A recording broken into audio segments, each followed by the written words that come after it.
He is one of the business tycoons. He expired now. He has his two sons, Mukesh and Anil Ambani. Some people can do. Everyone knows Dhruv Ambani. बिस्मिल्लाहिर्रहमानिर्रहीम। दीन speeches के मोअज़्ज़ज़ नाज़रीन, अस्सलामु अलैकुम। नाज़रीन, क्या आप ये जानते हैं कि मुल्क के खजानों को जितना फ़ायदा गरीबों से होता है उतना अमीरों से नहीं होता। इसकी कई मिसालें मौजूद हैं। जिस तरह अगर अंबानी खानदान की बात करें तो हिंदुस्तान में सबसे अमीर आदमी अंबानी ही कहलाता है, जिनकी शादी ब्याह पर बिल गेट्स जैसे बड़े बड़े बिलियनियर्स भी आते हैं, लेकिन वो भी मुल्क के लिए इतना फायदेमंद नहीं हो सकता। जाकिर नाइक इसके मुतालिक एक तकरीब के दौरान बयान फरमाते हैं। ये बयान अंग्रेजी जबान में है, लेकिन हम आपको इसका उर्दू तर्जुमा करके सुनाएंगे। एक हिंदू लड़का डॉक्टर जाकिर नाइक से सवाल करते हुए पूछता है कि अगर कोई जानबूझकर इनकम टैक्स अदा नहीं करता तो क्या ये गुनाह में आता है? Is avoiding income tax is a sin? But that's the question, that is avoiding income tax a sin? इस पर डॉक्टर जाकिर नाइक ने एक बहुत ही खूबसूरत बात कही कि अगर तुम होशियारी से टैक्स अदा नहीं करते, जो कि रियासत आपको इजाजत देती है और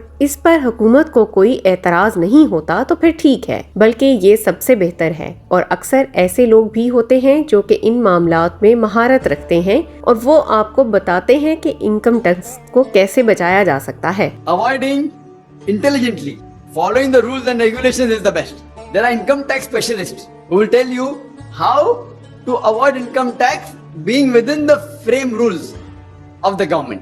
डॉक्टर जाकिर नाइक ने यहाँ पर अंबानी फैमिली का जिक्र किया कि मुकेश अंबानी ने ये खुद माना है कि उन्होंने कभी भी इनकम टैक्स नहीं दिया है। दीगर टैक्सेस तो अदा करता है, लेकिन कभी भी इनकम टैक्स अदा नहीं किया। इसकी वजह ये थी कि रूल्स एंड रेगुलेशंस में काफ़ी अच्छे थे वो, तो हुकूमत भी उनको ऑफर करती थी कि चलो अगर आप ये चीजें खरीदते हो तो आपको इस पर इतना डिस्काउंट मिलेगा। तो वो करोड़ों रुपए कमाता है, लेकिन अपने अकाउंट्स को अच्छे तरीके से मेंटेन रखता था, इसीलिए उसने कभी भी इनकम टैक्स अदा नहीं किया।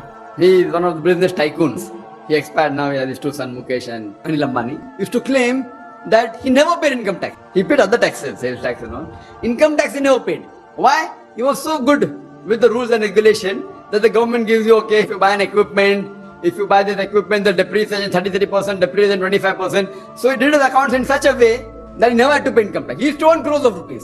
अब अगर कोई भी गरीब किसी चीज को खरीदता है तो वो जाहिर सी बात है कि महंगी चीज तो खरीद नहीं सकता और ना ही इतनी बड़ी तादाद में खरीद सकता है जिस पर उसको कोई ऑफर नहीं मिलती है, तो उसको पूरे पैसे ही अदा करने पड़ते हैं। अब डॉक्टर जाकिर नाइक कहते हैं कि मैं ये नहीं कहता कि अंबानी गलत कर रहे हैं, बल्कि वो तो ठीक है कर रहे हैं। आप भी जाओ किसी महारत रखने वाले इंसान के पास और वो आपको बताएगा कि इनकम टैक्स कैसे बचाया जा सकता है। लेकिन जब चीटिंग की बात आती है तो फिर वो इस्लाम में भी हराम है, क्योंकि धोखे की इस्लाम में कोई गुंजाइश बाकी नहीं है। If you are an expert or go to an expert, have the services in such a way that you can avoid it.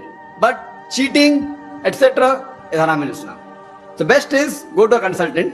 Doctor Zakir Naik ने इस पर लोगों को भी मशवरा दिया कि तुम जब कोई चीज स्टॉक में खरीदते हो और फिर एक साल बाद उसे बेचते हो तो फिर उस पर वो टैक्स अप्लाई नहीं होगा, लेकिन अगर शॉर्ट टाइम के लिए तिजारत करते हो तो जाहिर सी बात है कि कुछ फीसद टैक्स आपको अदा करना ही होगा। लेकिन असल में हर कोई अंबानी तो नहीं होता और इसी वजह से ज्यादातर लोग इनकम टैक्स अदा करते ही हैं। For example, if you invest in shares or in stocks or in mutual fund, if after 1 year it's a long term gain is tax free. Short term gain in mutual funds you have to pay 10% tax.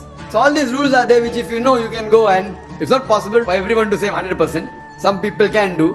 Everyone knows Dhruv Ambani. दोस्तों, अंबानी जैसे लोग तो फिर भी गैर मुस्लिम हैं, लेकिन अगर कोई मुसलमान हो तो वो मुल्क को फायदा ही देते हैं, अवाम को भी फायदा देते हैं। जब इतने अरबों रुपए का कारोबार हो तो उसमें करोड़ों रुपए की ज़कात भी निकलेगी, जिसकी वजह से गरीब अवाम का भी फायदा होगा। दूसरी तरफ मुकेश अंबानी के बेटे अनंत अंबानी की शादी में 3 दिन पहले ही तकरीबन $1,50,000 का खर्चा किया गया। अगर इसकी जगह वो ये तमाम पैसा गरीबों पर लगाता या उनकी खुराक का इंतजाम कर देता तो इस फजूल खर्ची से कई गुना बेहतर था। लेकिन बदकिस्मती से उन्होंने ज्यादातर पैसा नाच गाने में खर्च किया है। अल्लाह ताला तमाम मुसलमानों को सीधी राह पर गामजन करें, आमीन। उम्मीद करते हैं डॉक्टर जाकिर नाइक के इन बयान नात से आप ज़रूर मुतमईन हुए होंगे। इसी तरह की ईमान अफरोज़ वीडियोस के लिए आप सब्सक्राइब कीजिए हमारा चैनल दीन स्पीचेस। हम मिलते हैं आपसे अगले वीडियो में। अल्लाह हाफ़िज़।